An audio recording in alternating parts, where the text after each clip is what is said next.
안녕하세요. 평상시에 쌀맘 채널을 즐겨 찾는 구독자이자 홀로 아들 하나를 키우고 있는 40대 남성입니다. 실은 지극히 개인적인 이야기를 사연으로 드린다는 게 좀 부끄럽기도 하고 낯설기도 해요. 그래도 저희 아들과 제 인생에 떳떳하고 싶어서 이렇게 글을 올려봅니다. 사연을 드리기에 앞서 당부 하나를 드리자면 지극히 제 개인적인 경험이라는 것을 밝힙니다.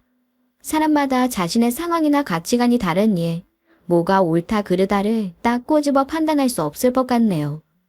그 점을 기억해 주시고 제 이야기를 들어주셨으면 하는 바람입니다. 아내와 저는 고등학교 동창이었어요. 고등학교 때 한반 친구였는데 그땐 그다지 가깝게 지낸 친구가 아니었거든요. 그런데 군대를 제대하고 난 이후 어느 동창에게 연락이 왔고 연말 모임으로 동창끼리 만난다고 했다면서 저보고 참석하라고 하더라고요. 저는 의대를 다니다가 등록금 문제 때문에 잠시 휴학을 하고 의무병으로 군대를 다녀온 상태였어요. 제대를 했으니 복학을 할지 아니면 무슨 일이라도 해서 등록금을 모아야 할지 고민을 하고 있을 때였죠. 그 와중에 사람들을 만나 의미 없이 떠드는 게 썩 내키지가 않았어요. 그러다가 오랜만에 동창 녀석들 얼굴 좀 볼까 하는 마음으로 동창회에 참석했습니다. 그런데 그곳에 정말 눈이 부시게 예쁜 아가씨가 딱 앉아있는 겁니다. 저는 처음 보는 얼굴이었어요. 그래서 우리 동창일 거라고는 상상도 못한 채로 쭈뼛거렸습니다. 그런데 그 아가씨가 제게 밝게 웃으며 인사를 건네는 게 아니겠어요? 야, 김태현, 진짜 오랜만이다. 너 하나도 안 변했네. 난 많이 변했는데. 어? 그런데 누구? 어머, 너 지금 나 못 알아보니? 정말 실망인다. 그래도 우리가 짝도 몇 번 하고 합창단 활동도 몇 번 했는데 날 못 알아본다고? 와, 너무하네. 그래? 글쎄 기억이 날 듯 말 듯 하고. 나 이희영이야. 네가 맨날 가시나무라고 놀렸던. 이희영? 네가 정말 이희영이야. 너무 많이 변해서 못 알아봤다. 미안해. 뭐야? 너 지금 나 놀리니? 참나. 그래, 의학의 힘 좀 빌려 썼다. 그래도 옛날보단 훨씬 예쁘지? 그러게. 생판 모르는 사람 같은데. 얼씨구. 하여간 너는 여전하구나? 근데 군대 갔다 왔다고 하더니 너도 제법 남자티가 난다. 너무나 예뻐진 얼굴에 통통 튀는 매력이 제 가슴에 확 들어오더라고요. 사람 마음이 참 간사하단 게 학교 다닐 땐 전혀 이성으로 느껴지지 않았던 친구였는데 외모가 변하니까 완전 제 이상형인 겁니다. 완벽해진 그녀를 처음 만난 그 자리에서 저는 정말 쑥맥처럼 말 한마디를 제대로 붙이지 못했습니다. 그저 힐끔힐끔 그 친구를 쳐다만 본 게 제가 한 전부였어요. 그렇게 동창회가 끝나고 며칠 후 모르는 번호로 전화가 걸려왔길래 전화를 받았는데 다름 아닌 바로 그 친구였더라고요. 태현아, 나야 이희영. 깜짝 놀랐지? 어떻게 된 거야? 내 전화번호는 어떻게 알았어? 너랑 밥 한번 먹고 싶어서 세연이한테 물어봤지. 이번 주말에 시간 어때? 시간? 아, 맞다. 세연이한테 들었는데 너 의대 다닌다며? 의대생이라 공부 때문에 시간이 안 나나. 아니야. 나 지금 휴학 중이라도 괜찮아. 먹자, 밥. 그래. 좋아. 그럼 이번 주말에 보자고. 시원시원한 성격을 가진 그녀는 오히려 저에게 먼저 다가왔고 저는 그녀가 리드하는 대로 얼떨결에 만남을 갖게 되었어요. 그래도 예쁜 애랑 밥도 먹고 영화도 보니까 기분이 좋더라고요. 그렇게 몇 번의 만남을 가진 후 그녀가 불쑥 제게 사귀자고 고백을 하더라고요. 너무 갑작스러워서 당황하긴 했지만 그녀를 처음 본 순간부터 마음을 빼앗겼던 제가 거부할 이유가 있었겠습니까? 전 당연히 그녀의 고백을 받아들였고 우리는 연인 사이가 되었습니다. 그녀를 만나는 건 너무 행복한 일이었지만 시간이 지날수록 복합 문제를 어떻게 해결해야 할지 고민이 되기 시작했어요. 당시에는 집안 형편이 좋지 못해서 부모님께 손해 벌릴 수 있는 상황도 아니었고 카페 알바를 하면서 과외 자리를 알아보고 있었습니다. 그나마 의대생이라는 타이틀이 있었기 때문에 등록금을 벌기 위해선 과외만큼 좋은 자리도 없었거든요.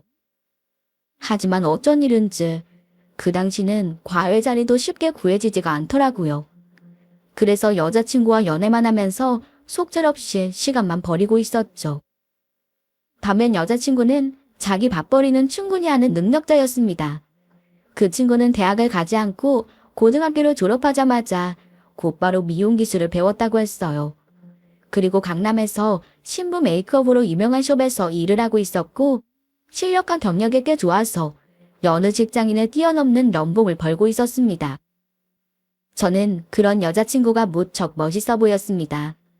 그런데 여자친구가 제게 이런 말을 하더라고요. 태현아, 너 등록금 때문에 복학 못하고 있는 거지? 그래서 지금 과외 자리 알아보고 있다며? 어? 누가 그래? 네 친구들이 내 친구들인데 그럼 내가 모르겠어? 내가 등록금 마련해 줄 테니까 일단 복학부터 하자. 뭐? 그게 무슨 소리야? 너 의대 등록금이 얼마나 비싼 줄이나 알아? 그걸 왜 네가 마련해? 누가 그냥 준대? 빌려준다고. 그러니까 나중에 꼭 갚아. 내가 명색이 의대생 여자친구인데 남자친구가 의사 되는 건 봐야 할 거 아니야. 너 이렇게 허송세월 보내고 있으면 언제 의사 되니? 나 그만한 능력 되니까 내 말대로 해. 그치만. 뭐가 그렇지만이야. 넌 그냥 복학해서 죽어라 공부해. 그게 날 도와주는 거야. 알았지? 조금은 창피한 일이었지만 전 결국 여자친구의 도움으로 복학할 수 있었어요. 그리고 그녀에게 부끄럽지 않기 위해 정말 열심히 공부했습니다. 그리고 전 의대를 졸업했고 의사 면허증도 합격했습니다. 전 이 모든 게 다 여자친구의 공이라고 생각했어요. 제가 의대를 졸업하고 병원에 취직을 하는 동안에도 우리의 애정전선에는 전혀 변함이 없었죠. 저는 그녀에게 프로포즈를 했고 우리 두 사람은 부부의 인연을 맺게 되었습니다. 저희 부모님도 외동아들이 데리고 온 며느리를 무척 예뻐하셨어요. 아내 성격이 워낙 싹싹하고 야무져서 어른들에게도 무척 잘했거든요. 아휴, 우리 태현이가 어디서 이런 신부를 구해왔다니? 내가 우리 희영이를 만나려고 이제껏 살았나 보다. 이제 죽어도 여한이 없어. 어머니도 참 그런 말이 어딨어요. 이제 며느리한테 효도받을 일만 남았는데 더 오래 사셔야죠. 그런가? 이렇게 이쁜 며느리가 어디서 뚝 떨어졌나 몰라. 아내는 시부모님에게 무척 잘했고 자기 일도 열심히 하는 사람이었습니다. 누군가는 아내에게 의사 남편을 만나서 호강한다고 모르는 소리를 해대기도 했어요. 하지만 사실은 정반대였습니다.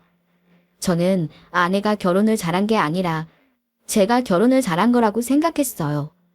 그렇게 우리 부부는 금세 좋다는 소리를 들으며 행복한 결혼 생활을 이어가고 있었죠.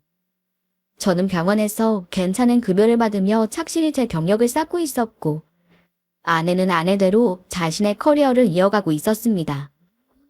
그러던 어느 날이었어요. 아내가 몸이 아프다며 일찍 조퇴를 했다는 소리에 그날은 일찍 퇴근을 하고 아내에게 달려갔습니다. 그런데 절 보자마자 아내가 뭔가를 제게 내밀더군요. 저는 그 물건을 보고 깜짝 놀라고 말했어요. 여보? 이거 임신 테스트기 아니야? 설마 당신 그런 거야? 당신 임신했어. 맞아. 나 임신했어. 오늘 몸이 정말 이상해서 혹시 몰라서 해봤는데 선명한 두 줄이 나왔어. 여보, 드디어 우리한테도 아기가 찾아왔나 봐. 말도 안 돼. 이거 정말 싫어요. 내가 정말 아빠가 된다고? 그래. 우리 이제 엄마 아빠가 되는 거라고. 여보, 나 지금 기분이 너무 좋아. 구름 위를 걷는 것 같아. 아내와 저는 갑자기 찾아온 선물에 기쁨의 눈물을 흘렸어요. 한꺼번에 이렇게 많은 행복이 찾아와도 되는 건지 믿기지 않을 정도였죠. 아내는 정말 예쁜 남자아이를 건강히 출산했고 비로소 우리 가족은 완전체가 될 수 있었습니다. 어느 부모든 마찬가지겠지만 꼬물거리던 아이가 아장아장 걷고 쪼말쪼말 말을 하는 모습을 보면 너무나 행복하고 대견해서 눈물이 날 정도죠. 저희 부부도 마찬가지였어요. 우리는 아들을 키우며 정말 경험해보지 못한 행복을 느꼈습니다. 우리 가정은 아무 문제도 없는 정말 완벽한 가정이었습니다. 그렇지만 그 행복은 오래가지 않았어요. 유치원생이 된 아들이 한창 책가방을 메고 유치원을 다니고 있을 무렵이었죠. 아내와 저는 각자 자기 일에 충실했고 또 집에서는 좋은 배우자와 부모로 최선을 다하고 있었어요. 그러던 어느 날이었습니다.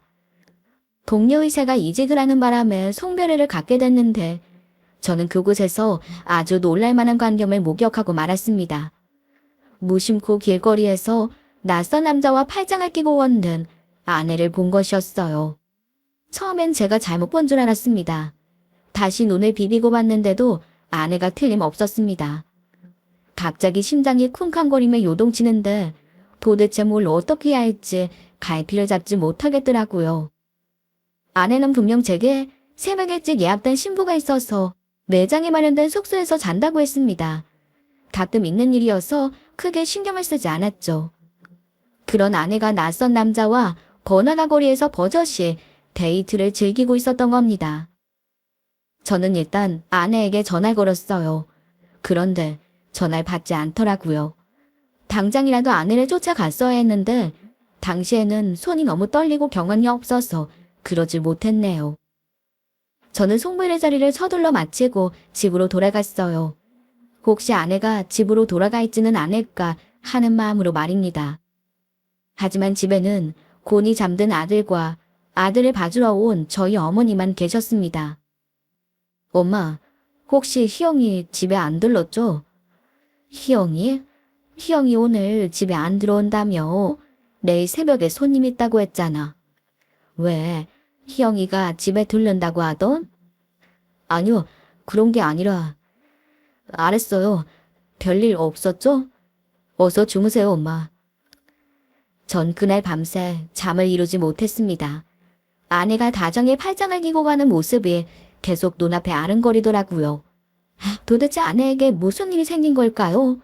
그렇게 지고지순했던 우리 아내가 왜 그런 행동을 한 걸까요? 제 머릿속은 혼란과 의문에 빠져 있었습니다. 만일 아내가 외도를 한 거라면 어떻게 해야 할지 확신도 서지 않았어요. 이튿날 아내에게 연락이 오더군요. 저는 아내를 봤다는 말을 하지 않고 아내를 떠봤습니다. 어제 전화했더라? 새벽에 일어나야 해서 일찍 자고 있었지. 근데 왜? 무슨 일 있었어? 아니, 무슨 일은 그냥 해본 거야. 아, 그래? 승업 때 뭐야? 우연이는? 우리 우연이야 잘 있지. 근데 여보, 요즘 별일 없지? 별일? 별일이 어딨어. 미용실이 너무 바쁘다는 것만 빼면 별거 없지 뭐. 요즘 결혼 시즌이잖아. 그래서 손님들이 미어 터져. 아내는 천연덕스럽게 거짓말을 했어요. 순간 제가 착각을 했나 싶을 정도로 말이에요. 제 눈으로 직접 본 걸 부정할 순 없었습니다. 아내가 좋아하는 외출복을 입고 있었던 모습도 똑똑히 봤으니까요. 아내의 외도를 눈치챈 이후 전 제가 놀랄 만큼 침착했습니다. 이럴 경우 감정을 앞세우기보단 냉정함을 찾아야 한다고 스스로를 다독였어요. 만약 아내가 남편인 저와 가정을 벌인 거라면 그에 맞는 대가를 치러야 한다고 생각했습니다. 저는 아내가 외도를 하고 있다는 증거를 수집하기 위해 사람을 쓰기로 결심했습니다. 그래서 그런 일을 전문적으로 하는 곳에다가 아내에 대한 외도 증거를 모아달라고 의뢰를 했어요. 그리고 그와 별개로 이혼 전문 변호사와 상담을 하며 최악의 사태를 미리 대비했습니다. 하지만 그런 준비를 하면서 가장 제 마음에 걸렸던 건 바로 이제 7살이 된 아들이었어요. 다른 건 몰라도 아들에게 가장 필요한 건 엄마였으니까요. 저는 아들에게 은근슬쩍 엄마에 대한 생각을 물어봤죠. 우연아, 만약 엄마가 오랫동안 우연이 곁을 떠나 있으면 우연이는 어떨 것 같아? 왜? 엄마 어디 간대? 아니, 그게 아니라 그냥 물어보는 거야. 엄마랑 오래 떨어지기 싫은데 난 엄마를 엄청 좋아하거든.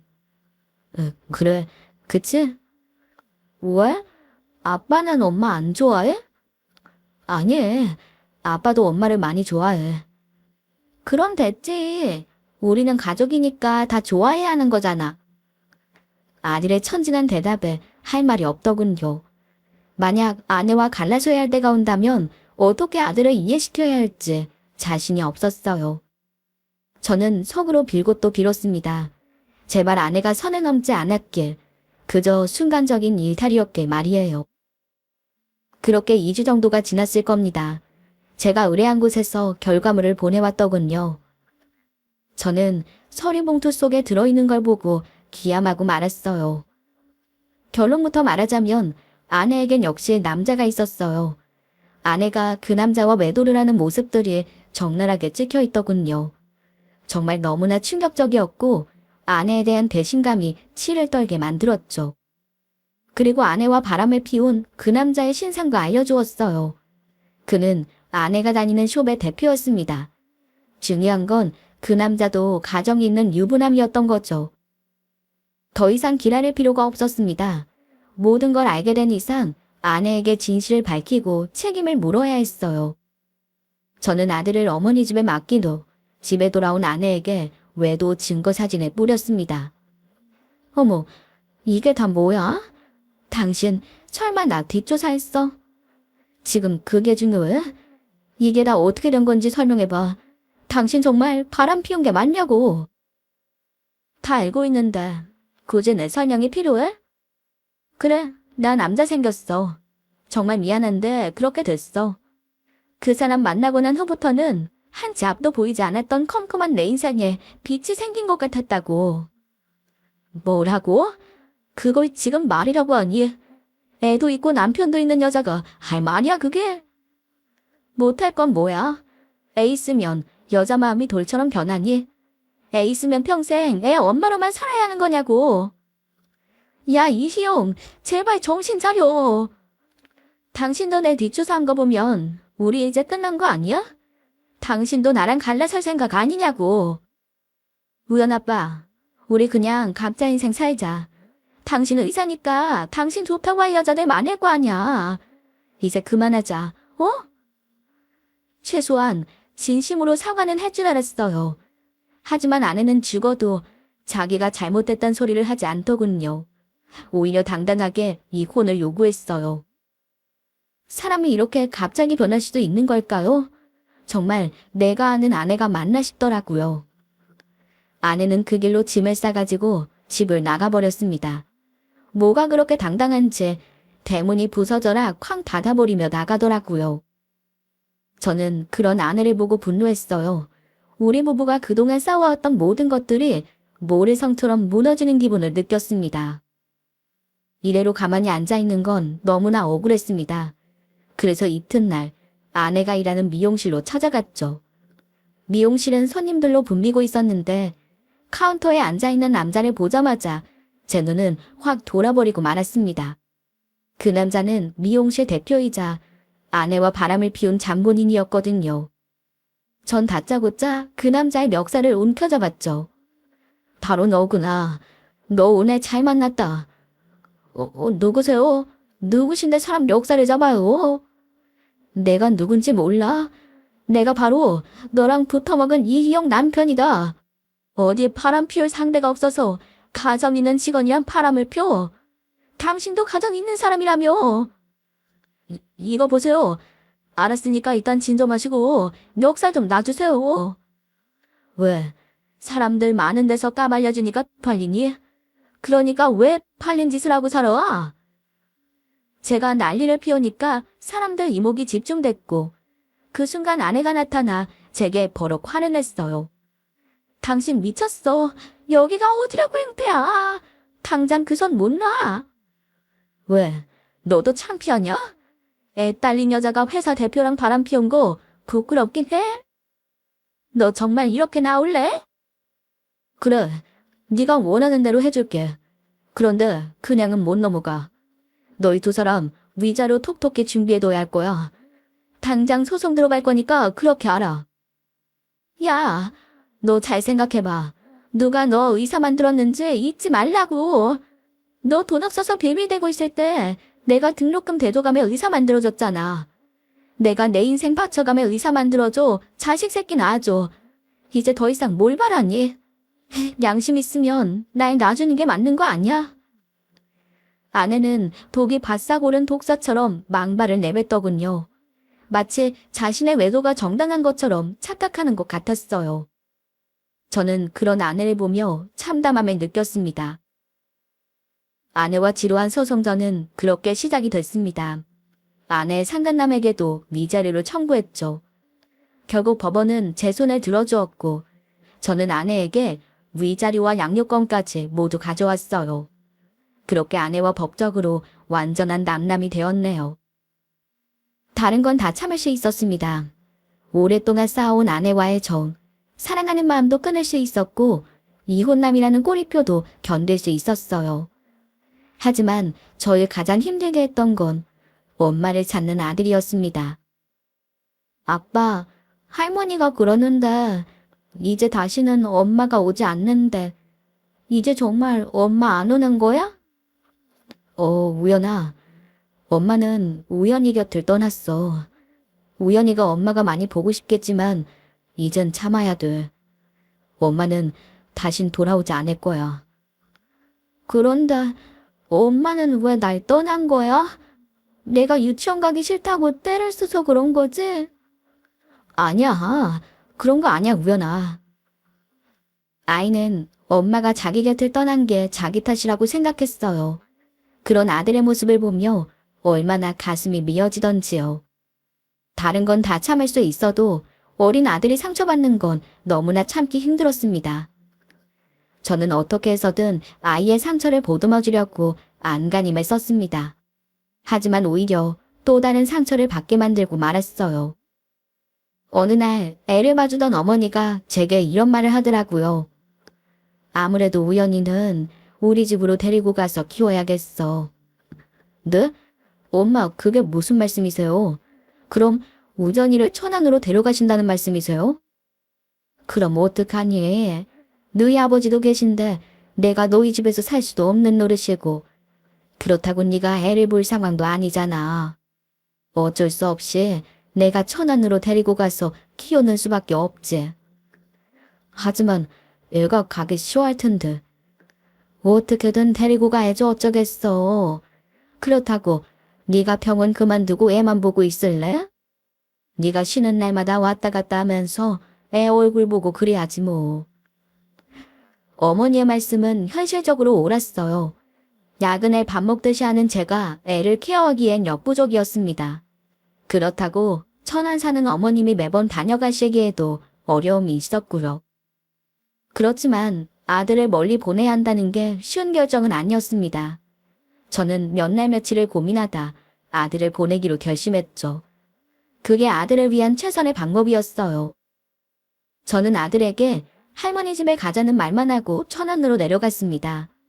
그리고 앞으로 할머니 집에서 지내야 한다는 말을 했습니다. 그러자 아들이 얼굴이 확 바뀌더니 기겁을 하며 말했습니다. 안 돼. 아빠는 나 버리지 마. 내가 앞으로 더 잘할게. 그러니까 제발 나 버리지 마. 아니야, 우연아. 아빠는 널 버리는 게 절대 아니야. 아빠가 병원에 있는 동안 널 보살필 수가 없어서 할머니한테 부탁한 거야. 아빠가 주말마다 우연히 보러 찾아올 거야. 거짓말이잖아. 이러다가 엄마처럼 안 올 거잖아. 아니라니까, 우연아. 아빠가 약속해. 정말 매주 주말마다 우연히 보러 올게. 응? 자지러지게 우는 아이를 달래느라 진땀을 빼야만 했습니다. 이미 엄마에게 버림을 당했다고 생각한 아이는 또 자신이 버림을 받는다고 생각했어요. 제가 몇 시간에 걸쳐서 달래고 설득하고 났어야 아들은 자신의 상황을 이해했습니다. 알았어, 아빠. 아빠도 나 많이 보고 싶지? 그런데 아픈 사람들 치료해줘야 하니까 내가 할머니랑 같이 있어야 하는 거지? 알았어. 그럼 주말에는 꼭 우연히 보러 와야 돼? 약속해. 그래. 아빠 이해해줘서 고마워. 아빠가 꼭 우연히 보러 오는 거 절대 잊지 않을게. 그 어린 것이 아빠 마음을 이해하려고 노력하는 걸 보고 눈물이 절로 나더라고요. 사실 저는 아들이 받은 그 상처를 어떻게 다 표현할 수가 있겠습니까? 전 그저 우리 애가 덜 상처받길 바라는 마음뿐이었어요. 그나마 다행인 건 할머니네에서 머물게 된 아들이 차츰차츰 적응을 했다는 것이었습니다. 새로 옮긴 유치원에서도 친구들을 많이 사귀었고 할머니, 할아버지를 무척 좋아했죠. 물론 제가 오는 날에는 후다닥 달려와서 절 반겼고 하루 종일 일주일 동안 있었던 일을 제잘제잘 떠들었어요. 아들은 중학교 2학년이 될 때까지 할머니 집에서 살았고 다시 저와 함께 지낼 수 있었습니다. 이제는 누군가의 돌봄이 필요 없을 만큼 훌쩍 자랐으니까요. 아빠, 오늘 늦게 출근하시는 날이죠? 제가 아침상 가뒀으니까 드시고 출근하세요. 응? 네가? 안 그래도 되나니까. 학교 가기도 바쁜 애가 무슨 아침 상가리 차렸어. 어제 북어국 끓여놓은 거 다시 끓였어요. 아, 그리고 운전 조심하는 거 잊지 마세요. 어젯밤에도 요 앞 사거리에서 사고가 났다고 하더라고요. 그래, 알았어. 우리 아들이나 학교 가서 졸지 말고 공부 열심히 하세요. 네, 아빠. 그럼 나중에 봐요. 정말 속 깊고 정이 넘치는 아들이었습니다. 그런 아들이 대견하기도 하면서 마음이 아프기도 하더라고요. 어린 시절 부모와 떨어졌던 기간이 아이에게 결핍을 준 건 아닐까 하는 생각도 들었죠. 저 또한 아들과 많이 만들지 못한 추억을 쌓기 위해 쉬는 날이면 항상 아들과 시간을 보냈습니다. 우리 부자는 운동도 함께하고 여행도 자주 다녔어요. 그리고 그 소중한 시간을 온몸으로 만끽했죠. 아들은 제게 정말 착한 자식이자 둘도 없는 좋은 친구였습니다. 그러던 어느 날이었어요. 아들이 갑자기 제게 제주도 여행을 한번 가자고 하더라고요. 아들과 해외도 여러 번 나가고 지방축제도 자주 다녔는데 마침 제주도에는 가보지 못했거든요. 제주도에 꼭 한번 가보고 싶어요. 제주도에 엄청 예쁜 곳이 많더라고요. 아빠랑 같이 가서 사진도 많이 찍고 추억도 만들고 싶어요. 제주도? 제주도 좋지. 그래, 알았다. 우연아, 우리 제주도 한번 가자. 정말이죠? 그럼 여행 코스는 제가 철저하게 준비합니다. 그래, 한번 해봐. 사실 제주도는 이혼한 전처와 자주 갔던 여행지였습니다. 그래서 그런지 저도 모르게 제주도는 제외했던 것 같아요. 하지만 아들이 원하는데 가지 못할 이유는 없었죠. 그래서 저희 부자는 제주도행 비행기에 몸을 실었습니다. 아들은 첫 제주도 여행에 흥분했어요. 제주도에서 먹을 것과 즐길 것을 수십 가지를 뽑아서 일목요연하게 정리를 해두었더군요. 아들은 비행기 안에서 자신감 있게 설명했어요. 아빠는 그냥 저만 믿고 따라오시면 돼요. 제가 제주도를 하도 공부해서 지금은 아예 제주도 박사가 됐다니까요. 와, 정말? 이거 기대가 너무 되는데? 아들과 수다를 떠는 동안 비행기는 제주도에 도착했고 사람들은 비행기에서 내리기 위해 짐을 꺼내고 있었어요. 저와 아들도 짐을 빼서 대기하고 있었는데 갑자기 제 시선 안으로 낯이 익은 얼굴이 들어오더라고요. 저는 그 사람의 정체를 알아차리자마자 온몸에 소름이 돋는 것 같았습니다. 네, 맞습니다. 그 여자는 저와 헤어진 전처였어요. 10년이 가까운 세월이 흘렀지만 확실히 그 여자가 맞았어요. 전처는 어떤 노부부를 살뜰히 챙기고 있더군요. 어머님, 아버님이라고 부르는 걸 보니 재혼을 한 모양이었어요. 그 여자 옆에는 남편으로 보이는 남자도 있더라고요. 저는 너무나 당황스러웠습니다. 하필 헤어진 전처와 같은 비행기를 타고 있었을 줄은 꿈에도 몰랐죠. 다른 건 몰라도 아들이 눈치챌까봐 조마조마했습니다. 7살 어릴 때 엄마와 헤어졌으니 지금은 못 알아볼 확률이 높았지만 저는 잠자코 모르는 척을 하고 있었어요. 그게 우리 아들을 위한 일이라고 여겼기 때문입니다. 그런데 전처가 우연히 고개를 돌리다가 저와 눈이 딱 마주쳐버리고 말았습니다. 그 여자가 눈을 동그랗게 뜨더니 엄청나게 당황하더라고요. 그런데 그 꼴을 보자니까 성질이 팍 나는 겁니다. 한마디를 하고 싶은 걸 꼭 참고 있었는데 갑자기 제 옆에 있던 아들이 전철을 향해 이렇게 말하는 게 아니겠어요. 아빠, 우리 엄마 찾았다. 그러자 당황한 전처가 화들짝 놀라며 고개를 숙였고 전처와 함께했던 노부부가 우리 아들에게 이렇게 묻더군요. 엄마? 학생, 지금 누구한테 엄마라고 한 거니? 할머니 바로 옆에 계신 아줌마요. 그 아줌마 우리 엄마 같은데요? 뭐? 아이고, 학생이 농담도 참 잘하네. 농담 아니에요. 진짜 우리 엄마 맞는데? 혹시 이름이 이희영 씨 아니세요? 아니, 우리 며느리 이름을 네가 어떻게 아니? 그거 봐요. 제가 그랬잖아요. 우리 엄마 맞다고. 제가 7살 때 저 버리고 간 엄마 맞아요. 뭐라고? 아들의 돌발 행동에 저도 깜짝 놀랐습니다. 자기 엄마를 대본에 알아본 것도 놀라웠고 그 상황에서 태연하게 구는 모습도 놀라웠어요. 놀란 전처가 신경질적으로 아들을 노려보더니 매섭게 쏘아붙이는 게 아니겠습니까? 아니, 너 어른 놀리면 못 써. 네가 왜 내 아들이니? 난 아들 없어. 정말. 어머니, 신경 쓰지 말고 어서 나가요. 애가 좀 이상한가 봐요. 근데 제가 네 이름을 알고 있잖니. 제가 네 이름을 어떻게 알아?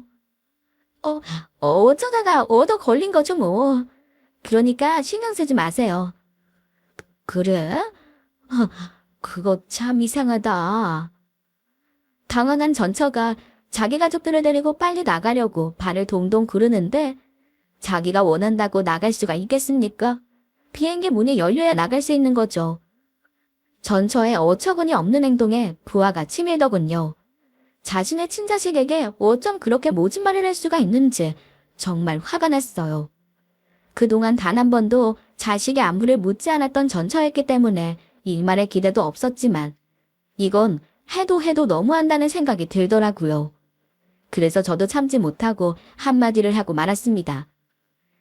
야, 너 피도 눈물도 없는 여잔 줄은 알았지만 어떻게 자기 친자식을 보고 그런 말을 하냐. 이시영 씨, 예나 지금이나 정말 대단하네요. 이 사람들이 정말 왜 이래? 너 혹시 재혼했니? 그런데 혹시 뭔가를 숨기고 결혼한 거야? 그래서 지금 이렇게 끝까지 모른 척하는 거냐고. 전처는 누나를 이리저리 굴리며 엄청 불안했습니다. 그러자 전처 옆에 있던 남자가 의심스러운 눈초리로 절 쳐다보며 묻는 겁니다. 당신 누구길래 남의 아내한테 쓸데없는 소리를 하는 겁니까? 당신 우리 아내 알아요. 네? 알다 뿐입니까? 너무 잘 알아서 문제죠. 저 이희영 씨랑 이혼한 전 남편입니다. 네? 전 남편이요? 그게 무슨 소리예요? 그럼 이 사람이 초혼이 아니라는 거예요. 오래전이긴 하지만 저랑 결혼을 했으니까 당연히 초혼이 아니죠. 이렇게 버젓이 친자식 있는 걸 보면 몰라요. 아니, 이게 지금 무슨 상황이야? 그럼 이 학생이 이 사람 아들이라고요. 그렇다니까요? 아무래도 전처는 자신이 이혼녀라는 사실을 숨기고 결혼한 것 같았어요. 전처의 남편은 물론 시부모님으로 보이는 모부부까지 화들짝 놀래고 있었죠. 그 타이밍에 맞춰 아들이 고개를 푹 숙이고 있는 전처에게 또다시 이렇게 말하는 겁니다. 엄마, 그동안 대체 어디 있었어요? 내가 7살 때 절 버리셨죠? 제가 그동안 얼마나 힘들었는지 아세요? 하루에도 몇 번씩이나 엄마를 쳐줬다고요. 알았어. 했으니까 그만하라고. 그 엄마라는 소리 좀 제발 그만해. 전처가 발악하듯 소리를 질렀습니다. 그러자 비행기 안에 있던 승객들이 웅성대기 시작했어요. 때마침 비행기 문이 열렸고 승객들이 하차를 시작했어요. 전처는 마치 가스불 잠그는 걸 깜빡한 사람처럼 후다닥 비행기 바깥으로 나가버리더라고요. 그 꼴이 얼마나 우습고 씁쓸하던지. 그런데 비행기에서 내리자마자 전처의 노부부와 남편이 절 붙잡더라고요. 제가 지금 너무 당황스러워서 말이 다 안 나오는데. 그럼 제 아내가 절 속인 거죠? 그죠? 저 여자가 그쪽을 어떻게 속였는지는 모르겠지만 서류를 떼보면 바로 나오는 거 아니겠습니까? 나 이거야 원. 아무래도 제가 단단히 속은 것 같네요. 우리 결혼한 지 딱 한 달 됐습니다. 마침 어머니 생신이라서 가족여행을 온 건데 이런 일이 생겼네요. 아직 혼인신고는 하지 않았는데 이거 웃어야 할지 울어야 할지 정말 혼란스럽네요. 저 실례가 안 된다면 저한테 연락처 좀 주실 수 있겠어요? 제가 그쪽한테 여러 가지 여쭤볼 게 있을 것 같네요. 연락드려도 괜찮을까요? 저는 흔쾌히 연락처를 주었고 묻고 싶은 게 있다면 얼마든지 전화하라고 말했습니다. 그리고 그날 저녁 모르는 번호로 전화가 걸려왔어요. 그 남자일 줄 알고 받았더니 바로 전처였습니다. 나야, 당신 정말 이럴 거야. 우리 다 끝난 거였잖아. 근데 왜 제주도까지 찾아와서 이 깽판에 넣는 건데. 거기다 우연히까지 데리고 와서 이렇게 괴롭혀도 되는 거야. 당신 때문에 지금 결혼 쫑나게 생겼다고. 너 정말 웃긴다. 그럼 내가 널 쫓아와서 일부러 그랬다고 생각해? 내가 그렇게 한가한 사람처럼 보이니? 그러니까 왜 초혼이라고 속이고 다니는 건데? 금방 들통날 거짓말을 왜 하고 다녀? 너 사기꾼이야. 내 인생은 내가 알아서 할 테니까 신경 쓰지 마. 당신 때문에 놓친 남자가 벌써 둘이야 둘. 이제 제발 내 인생에 끼어들지 말고 꺼지라고. 전처는 전화기에다 대고 고래고래 소리를 질렀습니다. 아무래도 한 달밖에 안 된 신혼은 박살이 난 것 같았습니다. 그리고 얼마 후 전처의 남편이란 사람에게서 전화가 걸려왔습니다. 저는 그 사람의 질문에 다 대답을 해주었고 저와 이혼을 한 이유도 전처가 바람을 피우다가 벌어진 일이라고 말해주었어요. 자신의 행복을 위해서 천륜로 끊어낸 아주 모진 여자라는 설명도 잊지 않았습니다. 제 이야기를 들은 그 남자는 한숨을 푹푹 쉬면서 제게 고맙다는 인사를 하더군요. 하마터면 자신이 완벽히 속일 뻔했다며 전부 없던 일로 할 거라고 말했습니다. 그러고 나니까 마음이 좀 이상했어요. 제 기억 속에는 저를 위해 헌신했던 아내가 아직도 남아있었거든요. 이미 이혼한 마당에 전처의 행복을 위해 모르는 척 해줄 걸 그랬나 후에 비슷한 감정도 들었어요. 하지만 자기 친자식에게 모질게 구는 모습을 보니 당시엔 저도 화가 너무 많이 났습니다. 아들은 제주도에 있는 내내 엄마 이야기를 꺼내지 않았어요. 사실은 자기도 무척 아플 텐데 오히려 더 밝게 행동하더라고요. 그러나 아들을 보는 제 마음은 더 아팠습니다. 지금까지도 저와 아들은 전처에 대한 이야기를 하지 않고 있어요. 언젠가 아들이 먼저 말을 꺼내기 전까지는 저도 굳이 꺼낼 생각이 없네요. 왠지 아픈 상처를 건드리는 것 같아서 말입니다. 그럼 이쯤에서 제 이야기는 마무리하겠습니다. 귀한 시간 내어 우리 부자의 이야기 들어주셔서 감사합니다.